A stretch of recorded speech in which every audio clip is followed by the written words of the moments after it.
ইন্ডিয়াতে 2% লোক ব্লাইন্ড আর 98% লোক চোখে দেখতে পায় না। এই কথাটা এই সিনেমাতে আছে। হ্যাঁ, আমি আজকে শ্রীকান্ত সিনেমাটা নিয়ে কথা বলবো, যেটা আজকে রিলিজ করেছে।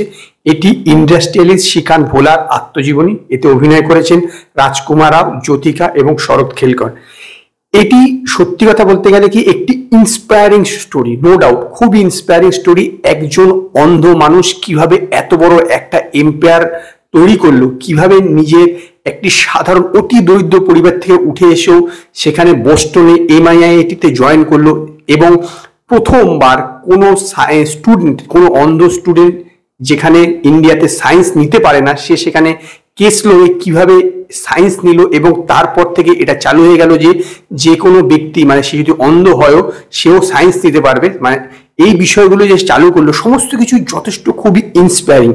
কিন্তু যদি আপনি এই সিনেমাটা থেকে কোনো রকম এন্টারটেনমেন্ট খুঁজতে চান তাহলে কিন্তু সত্যি হতাশ হবেন। হ্যাঁ, তবে একটা কথা কি, এরকম নয় যে খুবই বোরিং, একদম বোরিং দেখা যাচ্ছে না, এরকম কিন্তু নয়। একটা জিনিস স্পষ্ট যে সিনেমাটা ডাইরেক্টর তুষার হিরানন্দানি খুব সুন্দরভাবে সিনেমাটা বানিয়েছেন। একটা মানুষের যখন আত্মজীবনের বায়োপিক তৈরি হয় তখন তার মধ্যে না প্রতিটা ক্ষেত্রেই একটা করে মশালা খুঁজে পাওয়া অত্যন্ত কঠিন ব্যাপার। সেখানে ডাইরেক্টর যেভাবে একটা এই বায়োপিকটাকে যেভাবে প্রেজেন্ট করেছেন, এক কথায় খুবই ভালো। প্রতিটা বায়োপিকে যেরকম দেখানো হয় যে এক সময় তাকে প্রথমে ডাউন করা হচ্ছে, মানে যে মেন প্রোটাগনিস্ট থেকে তাকে ডাউন করা হচ্ছে, তারপর সে সমস্ত বাধা বিপত্তি অতিক্রম করে উপরের দিকে যাচ্ছে। এখানেও কিন্তু সেই রকমই জিনিসটাকে ট্রিকটাকে ইউজ করা হয়েছে। কিন্তু একটা জায়গার পরে যখন শ্রীকান্ত ভোলা নিজেকে প্রতিষ্ঠিত করলো প্রথমবার, যে টাকার মুখ দেখলো এবং সে শিল্পপতি হিসেবে বলতে পারেন যে ব্যবসায় সাফল্য পেল, তারপর টাকা পাওয়ার পর তার মধ্যে যে পরিবর্তনগুলো আসতে শুরু করলো ধীরে ধীরে, সেই জিনিসটা কিন্তু এখানে দেখানো হয়েছে। এইটা কিন্তু যথেষ্ট ইন্সপায়ারিং যে যখন মানুষের কাছে টাকা চলে আসে, মানে তার নাম হয়ে যায়, তখন তার মধ্যে যে একটা পরিবর্তন চলে আসতে পারে, সেটা কিন্তু এখানে দেখানো হয়েছে। এটা খুব ভালো। এবং তারপরে আবার সে নিজের ভুলটা বুঝতে পেরে তারপরে নিজেকে বদলালো, সেই জিনিসটাও এখানে খুব সুন্দরভাবে দেখানো হয়েছে।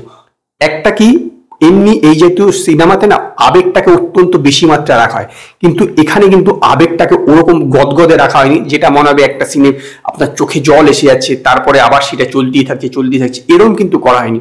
বিষয়টা যথেষ্ট ফ্লো আছে এবং স্ক্রিন প্লেটা খুবই ফাস্ট, সেই কারণে দেখতে কখনো বোর লাগবে না। কিন্তু আমি যেটা বললাম যে খুবই যদি এন্টারটেন খুঁজতে যান তাহলে কিন্তু পাবেন না, কিন্তু কখনোই আপনি বোর হবেন না।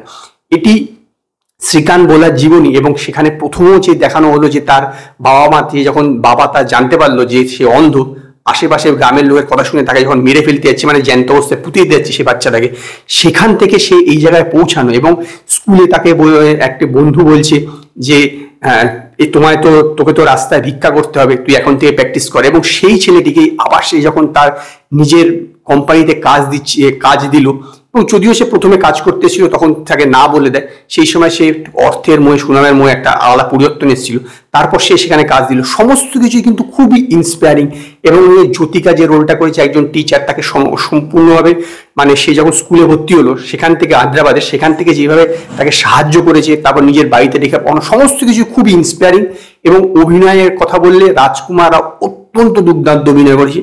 জ্যোতিকারও সাইলেন্ট অ্যাক্টিং এর কথা মনে রাখতে হবে। শরৎ খেলকারও খুব ভালো অভিনয় করেছে। অভিনয়ের বিষয়ে কোনো কথা হবে না, অভিনয় সত্যি দুর্দান্ত এবং মেকিংও দুর্দান্ত। ওভারঅল একটি বায়োপিক হিসাবে এই সিনেমাটা সত্যি ভালো, ট্রুলি ইন্সপায়ারিং এবং বোরিং হবেন না। তবে হ্যাঁ, আমি আবার বলছি, মারাত্মক এন্টারটেইন কিছু খুঁজবেন না। এন্টারটেইন কিন্তু এখানে আপনি নাও হতে পারেন, কিন্তু বোরিং হবে না। একটি বায়োপিক যতটা ভালো বানানো সম্ভব ততটাই ভালো কিন্তু ডাইরেক্টর এখানে ভালো বানিয়েছেন এবং পাশাপাশি সবাই খুব দুর্দান্ত অভিনয় করেছে। এবং সেই কারণেই আমি এই সিনেমাটাকে 5-এর মধ্যে 3.5 স্টার দেবো। যদি আপনারা শ্রীকান্ত সিনেমাটা দেখে থাকেন তো আপনারা আমায় কমেন্টে জানান আপনাদের এই সিনেমাটা কিরকম লাগলো। যদি আপনাদের এই ভিডিওটি পছন্দ হয়, ভিডিওটিকে লাইক করুন, কমেন্ট করুন, শেয়ার করুন, আর নতুন নতুন আপডেটের জন্য আমার চ্যানেলকে সাবস্ক্রাইব করুন।